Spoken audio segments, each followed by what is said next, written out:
Hi, it's Kara Mohr from MohrResults.com, and we're here to show you a healthier way of preparing pasta. Now, we're not saying that pasta is bad for you by any means, but sometimes we don't want to have all of those carbohydrates. We always say, earn your carbohydrates through exercise. So here we have a spaghetti squash, which is another way of preparing a pasta-like substance or a pasta-like base to your dinner. Great source of nutrients, lower in carbohydrate, lower in calories. But I know a lot of times people walk through the grocery store and pass right by the squash section because they have no idea how to prepare those. So tonight we're going to answer your questions as to what do you do with the spaghetti squash. So the first thing you're going to do is wash the spaghetti squash, then cut it in half lengthwise. And when you get it open, it's going to look like this, at which point you're going to scoop out the seeds. So now we have two scooped halves, and we're just going to place those halves in a water bath, which just consists of a baking dish filled partially with water. We're going to place that in the oven for about 50 minutes at about 375 to 400 degrees. So while the squash is cooking, we actually are making our own spaghetti sauce. So here we have about a tablespoon of olive oil in a pan, and we're sauteing some sliced garlic. Certainly we can buy jarred sauce if we wanted to, but those tend to be higher in sodium, tend to be higher in sugar, and it's just as easy and usually tastes better if you make your own. So while that garlic is sauteing, I'm going to throw in some cans of crushed tomatoes.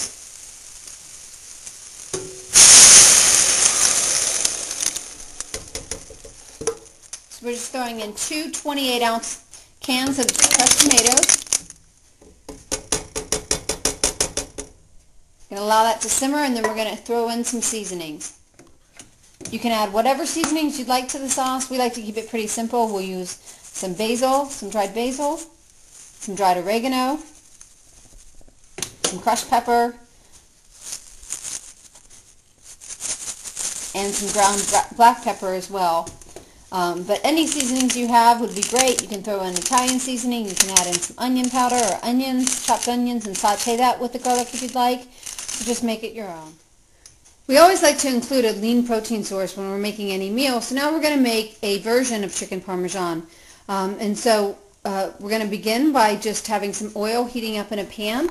And what we used was this bottle right over here. And for $1 or $2 at any kind of hardware or grocery store, you can pick one of these up. Now, 8 pulls of the trigger is a teaspoon.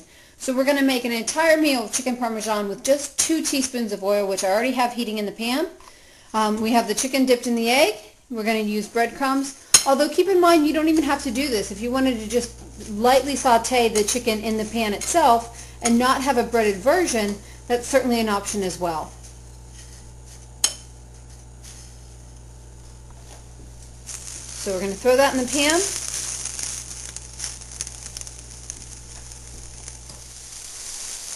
So our squash is finished. We've taken it out of the water bath and we've let it cool for a second so we can handle it. And as you can see, all you're going to do is take a fork and run it down the squash lengthwise to get the strands of spaghetti squash. So this is why it's called spaghetti squash. It's an excellent alternative to pasta, high in nutrients, very low in carbohydrates, and really you cannot tell the difference, particularly when you top it with some sauce and you're going to add some lean protein to it as well. So there we have it. Our dinner is complete. We have the spaghetti squash topped with our own homemade pasta sauce. So a great nutritious way of preparing pasta sauce in your house. And if you want to make a big vat of this, you can store it for later. You can use it in a multitude of meals. We're serving this with a lightly sauteed chicken breast, which we topped with this spaghetti sauce as well, and some part skim mozzarella. And then we're serving the whole thing along with a side of mixed greens, spinach, baby greens, and some red grapes to add that color into the meal. So I'm Kara from MohrResults.com. Think about the next time you're preparing a meal, ways that you can upgrade the nutrient quality without changing the flavor or the taste.